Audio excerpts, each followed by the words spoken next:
Ukraine में जो लोगों के ऊपर या सिविल इंफ्रास्ट्रक्चर है, उन पर जो हमले हो रहे हैं, उनके लिए मिलकर हम काम करें ताकि उनको रोका जा सके। और हम चाहते हैं कि हम आतंकवाद के खिलाफ भी अपनी लड़ाई को बनाए रखें और हम सभी जो आतंकवादी समूह हैं उनको हम नकारते हैं। और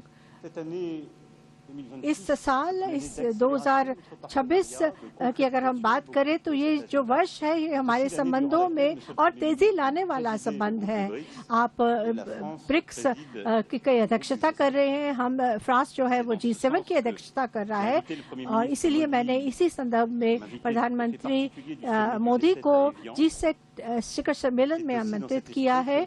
और इसी भावना को ध्यान में रखते हुए हम इस G7 के समिट से पहले हम कुछ बैठकें करना चाहते हैं जो अंतर्राष्ट्रीय मुद्दों पर होगा, और जो हमारे G7 के जो उद्देश्य है, एजेंडा है, वो असमानताओं को कम करने का होगा ताकि हम मिलकर एक द्विपक्षीय बैठकें कर भी इस शिखर सम्मेलन से पहले, तो ताकि हम अपने जो एक ऐसी बैठक भी उसके अंतर्गत करेंगे जिसमें भारत के जो युवा हैं और फ्रांस के युवा हैं, वैज्ञानिक हैं, भारत के वैज्ञानिक हैं और G7 देशों के जो युवा वैज्ञानिक हैं वो मिलकर नवाचार में जो उन्होंने काम किया है उसको परिणाम हमारे सामने रखें।